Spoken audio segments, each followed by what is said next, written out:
Hi, hello, hi, and welcome back, or welcome, I suppose.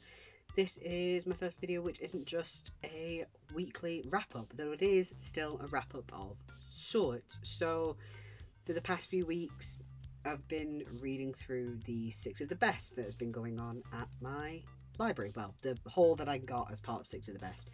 And I thought I'd do a wrap-up to see if it is the sort of thing that I want to do again. Also, to see if it's the sort of thing that you want to see again. Because, I mean, I'm making content for me, but if you all want to have a little input, I'm not going to be salty about that.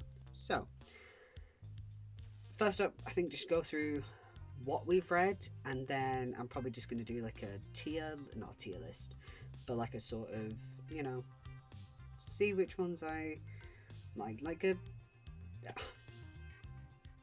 why can't I think of the right word or phrase? I basically just mean like a medal table kind of thing. I don't know what I mean. You'll see what I mean. See who's first, second, third, fourth, in my favourites of them. I start every video with so much energy and then it just saps because my brain falls out as soon as I try and speak. So I love that for me.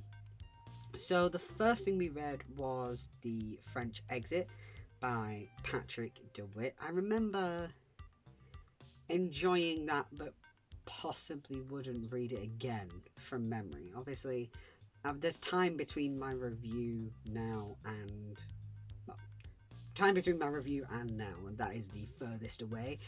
And yeah, probably wouldn't read it again. Not mad that I have read it. It was good. It certainly wasn't bad, but not my favourite. Certainly I can say that.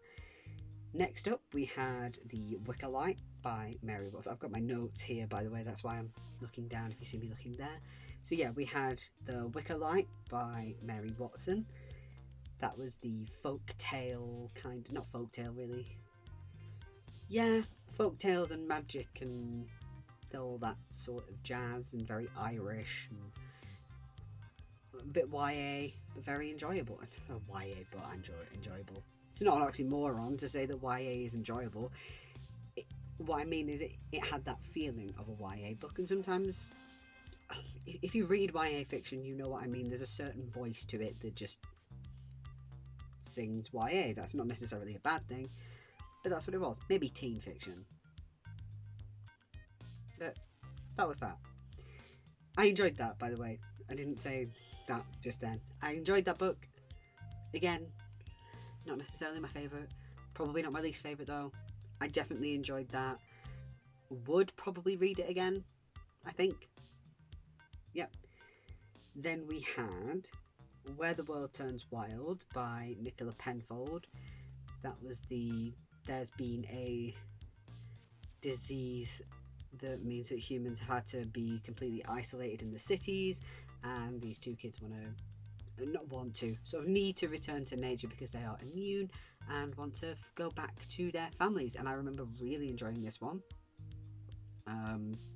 Probably one of my favourites, even though it is for a much younger reader than I just thought it was wonderful, and I think that's it. Yeah, I don't want to go too far into I've got reviews up. If you want to make slightly more in-depth of what I thought of them, go and watch the reviews. I will probably link them. I don't need to link them all below. Just go onto my channel. I was going to say I'll link them, but there's like 6 different reviews, and there's probably only 1 or 2 reviews on my channel at this point that don't contain one of these. I haven't been doing this very long, so just go to my channel, have some fun, and be a bit more in depth. Next up, we had Cherry by Nico Walker. That was the sort of semi-autobiographical book of the Iraq War, and also this person's romantic relationships with addiction and all of that stuff. I remember really enjoying that. I especially enjoyed the slightly unusual voice that it's, well, not an unusual voice, unusual for the time it was written, but worked really well for the time it was set, kind of thing. That very 90s, noughties American author, especially a male American author kind of voice. Then we had The Dollmaker by Nina Allen. I'm going to outright say this is probably my favourite book that I read in this series. This was the not quite what I expected, but still super, like, not what I expected in terms of how it was made to be creepy, but still really creepy. That with, like, old folktale stuff mixed into it, and, like, it's a hard book to explain without going into too much depth, but definitely a book I recommend that you just sort of find and experience for yourself. It was a very unusual book, but absolutely just honestly, it was so much fun, because, like, fun implies that it's happy, and it's not necessarily the happiest book in the world, but it's definitely interesting, and it's spooky. It's a very good spooky book. And finally, I read A Wolf for a Spell by Kara Sutton. That was the Baba Yaga Russian folk / fairy tale. Is it folk or folk? I can never remember. I have realised I don't really care. You know what? Roast me for it if you like, but it is what it is. Yeah, that was the Russian folk tales and Baba Yaga and sort of body swapping stuff, and that was very fun. I did enjoy that one. Not necessarily not my favourite. I've just said what my favourite probably was, but that was definitely fun in a way that I would have really enjoyed that when I was younger, and I think that's super fun. So yeah, overall, before I get into my sort of tier list, I will say that I definitely really enjoyed this experience, because there was stuff in here that I wouldn't have picked up.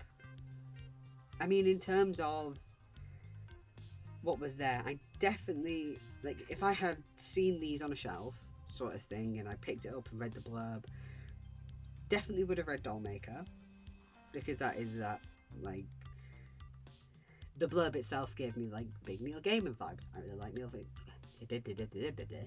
I really like Neil Gaiman, so I probably would have picked that up. I don't know about much else. Maybe French Exit, I'm not sure. I think,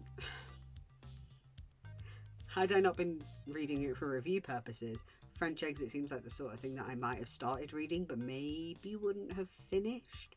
Not because it's bad, just because it's not necessarily the easiest to read at times. Sometimes I get that with books, that if it feels a bit like a task to read because of how something's written, you know, almost definitely a book I would have picked up, not necessarily a book I would have finished had I just been reading this for pleasure, kind of thing. I mean, to be fair, I say I read things on here for review purposes. I do still read for pleasure, but I finish a lot more books than I necessarily would have done had I just been reading for me. And there's no shame in, like, not finishing books. I think a lot of people do think that, like, if you've started, you must finish, kind of thing. It's like, no, if you're not enjoying something, you know, if it's not fun, why bother, kind of thing, right? So, if I was in a YA mood, probably would read The Wicker Light if I'd seen it on a shelf. I don't think the two books for younger readers, Where the World Turns Wild and A Wolf for a Spell, I don't know that I would have picked them up. Maybe they would be the sort of thing that, had I seen somebody recommend them, I might read it, just because middle grade fiction isn't necessarily in my wheelhouse as much. I don't tend to look in that section of the library quite as often as I do. Maybe I do read some teen and YA stuff semi-regularly, just because I find them easy to digest for the most part. I say for the most part because sometimes you'll read something and you're like, oh, that's the type of YA book that is the reason that people mock YA, kind of thing, right? For Bad Reputation Book Club, by the way, there's one just released the other day, I will put that in the description. Well, I always put it in the description, but it will be there if you want to read it. That is a review of Atonement by Ian Mcewen. But back to the point I was making previously, I mean, very different tonally, I had read After by somebody, I can't remember now. Not really the point, but After, they made it into a Netflix made movies of most of the series now. I don't know if they've done all of them, I don't think so. But that book, I don't know if it's young adult, I think so. I don't know if it's technically young adult or if it's more... I don't know the difference between young and new adult fiction. I think they're basically the same thing, but like, that is the type of book that people turn to when they say, oh, but YA is XYZ. That's the sort of book that people are talking about. That was horrendous to read. It's not often I read a book so bad I get tension headaches, but I had a tension headache throughout most of that. The only thing that was getting me through it was ranting and raving through voice notes to one of my friends, and also just for no reason, I can't even remember why, just reading Hardin's voice in a Birmingham accent because I thought it was fun. I needed something to lighten the mood, and that did lighten the mood for me. But the point I'm making is, I can't even remember why I got into that. That's it. ADHD getting the best of me. But the point I'm making is, sometimes I like reading YA because it's easy to... Try that one again. I like reading YA because most of the time it's easy to digest, even if there is some formulaic aspect to it. But other times it's like, this is hell, this is hell, this is hell. The Wicker Light, I would have probably picked that up and I would have enjoyed it. It seems like the sort of thing that I probably would have, Cherry, I don't know if I would have picked it up. I also don't think I would have picked it up on recommendation from somebody. Though maybe that would depend who it is. And I know that sounds silly, but obviously in terms of friends, I know what types of other books my friends read, on the most part, especially my friends who I met at uni, because most of my friends from uni I met through either being on the same course as them, which is English and creative writing, or I met them through a society, which is the same thing, the English and Creative Writing Society, because I like to pigeonhole myself apparently. But you tend to get to know the sort of things that your friends read on the whole, and I definitely have certain friends that if they'd have recommended Cherry to me, I might have gone, I'll check that out. But I'm still glad I read it, even if I don't know that I would have picked that up on my own, because I don't know that I would. I'm glad that it was like a little surprise thing. Here, have a little treat, try something new. So I think about time we get on to the tier list. So at number 6 we have French Exit by Patrick Dewitt, just because it's the only one on there that I have zero chance of rereading. I've said it before, it's not a bad book, it just wasn't the book for me. I felt like I was meant to be studying it, and that just put me off. Because there are books later on this list that I did enjoy, that I absolutely would have studied. I'll get to that in a minute, but it's a sort of thing, this is a sort of thing that I would have had an absolute slog getting through, forcing myself to read it in a week. I mean, which I did, to be honest. It felt like I was having to... I felt like I had a time limit on reading it. That was the sort of thing. Rather than being able to enjoy it, it was like, here's X amount of pages that you have to read a day. Get through it by the end of the week. Whereas the other book, which felt a bit more like something that I have studied in the past, I could actually enjoy my time with it. It didn't feel like you have I don't know, what, 40 pages a day or something.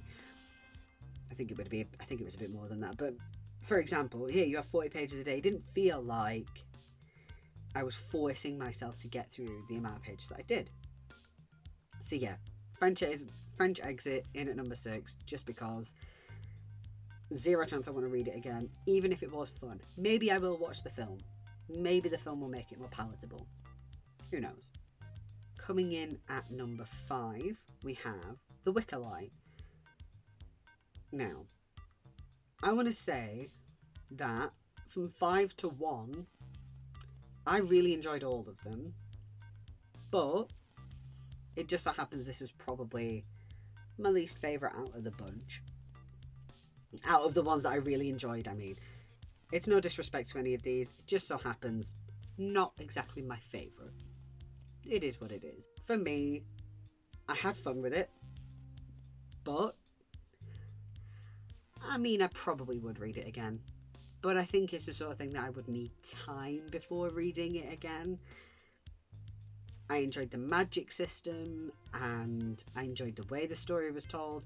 But there were a couple of things in it that just like pulled it back a bit.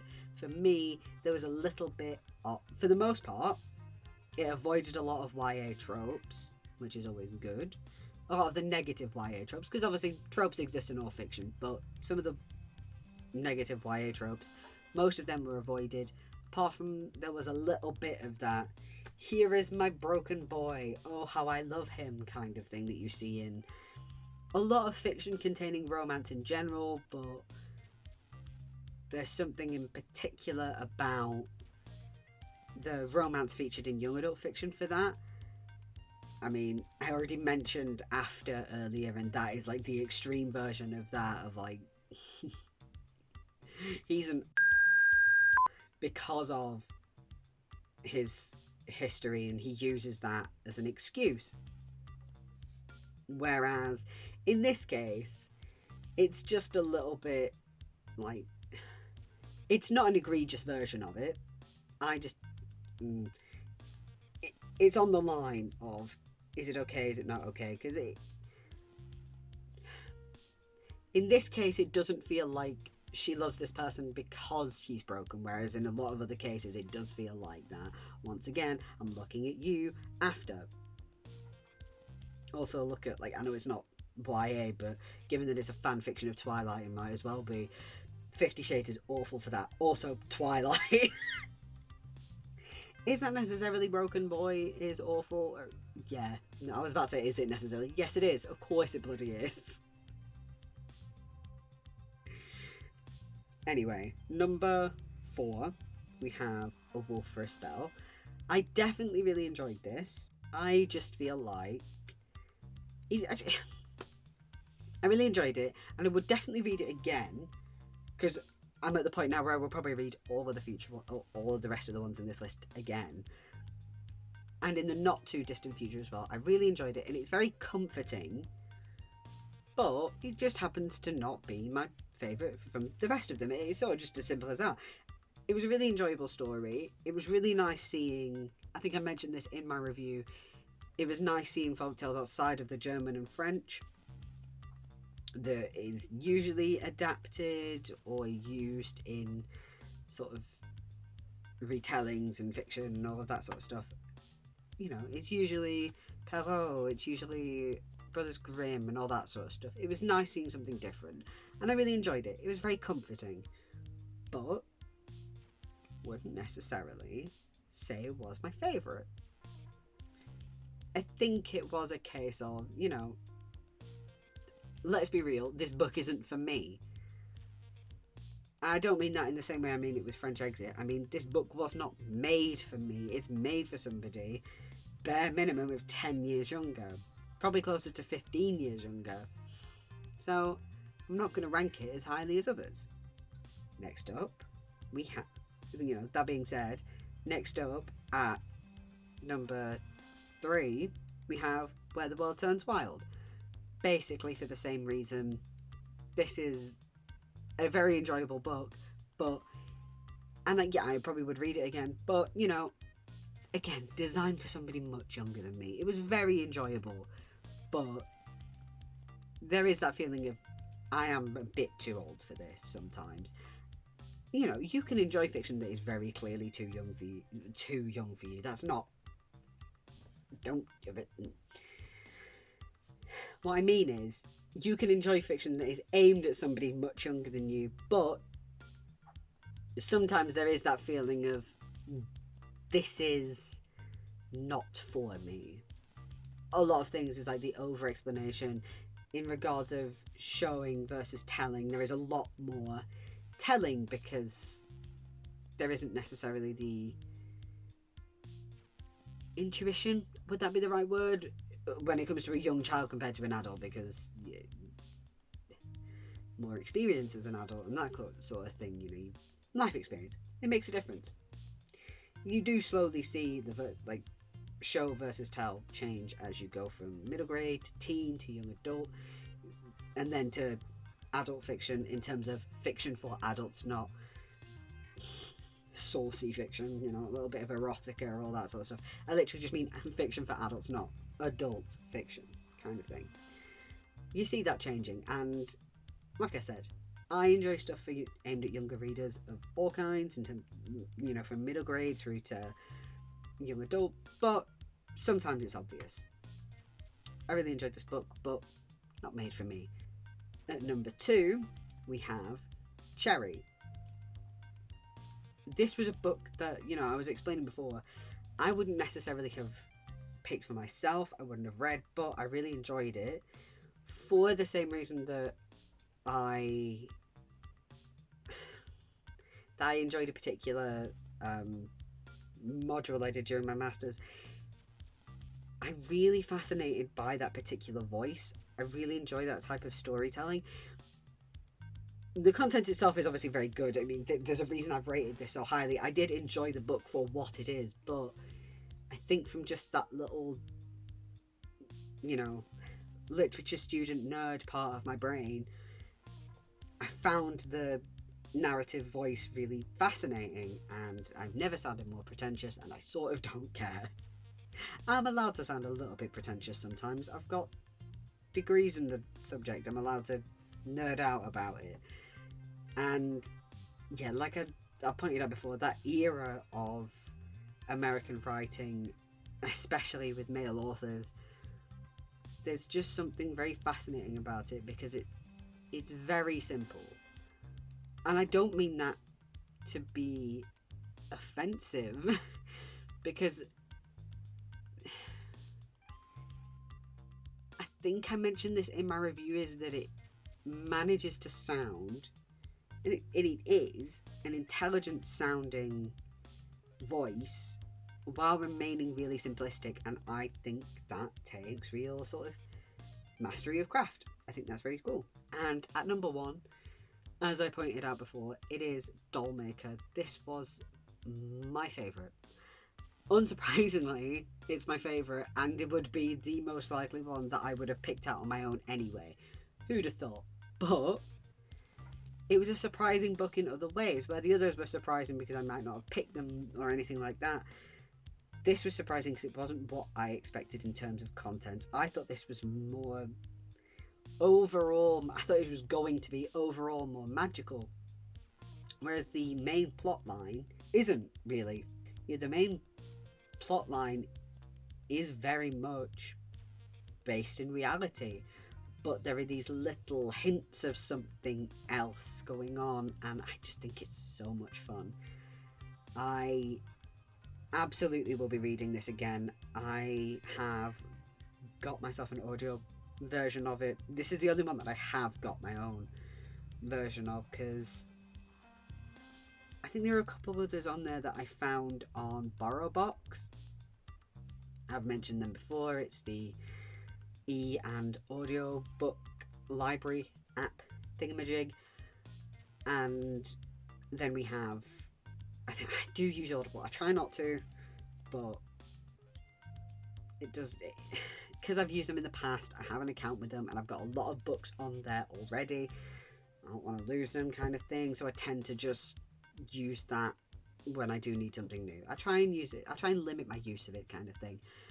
But yeah, the Dollmaker was just, it was so wonderful. It's so well written. It's creepy in such an unusual way because it's not outright horror content.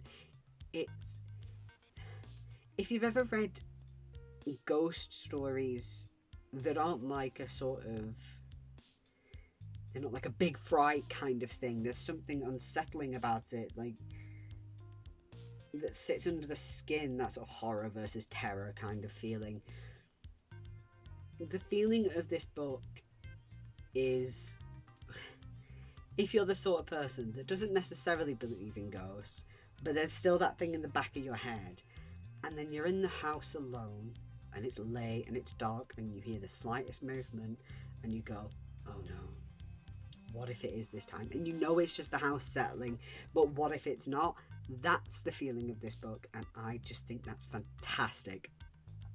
Honestly, the book that I recommend that you read the most out of all of them. Right, that is it for 6 of the best. Please do let me know if you want me to do this again. I mean, in the future I probably will. There is something else I have planned from the library. I've started organising that, and I'm looking forward to that. If I do it again, rather than having it as part of my weekly wrap up, I might do it where I do one big 6 of the best video. It'll be a long one, but I think that might be more fun. I think I might have my weekly wrap ups to be mostly either books I've just borrowed for the library normally, if you will, or the books from my shelf. Also, in more news, I want to talk about what I'm doing in March. I might go into a bit more detail this on Thursday, who knows. So March is Women's History Month, and I want to read more female authors. I say read more, I do read a lot of female authors, but that is just because I read a lot of things like romance and that kind of thing, and just generally they are written more by women, at least the good ones are. So what I'm probably going to do is I'm going to still do the little rummage around in my box of titles. If it is by a female author, I will read it. If it is not, it goes back in the box and I'll pull something else out. And I will exclusively be reading female authors throughout March,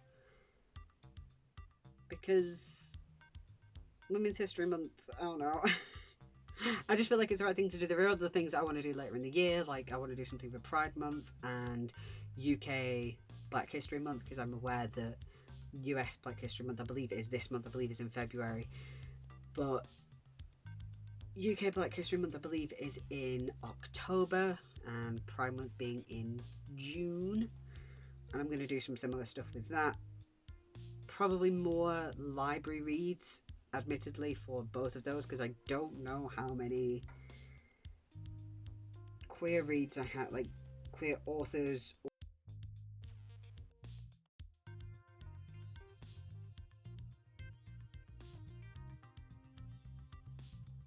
or fiction I have here. Same with authors of colour.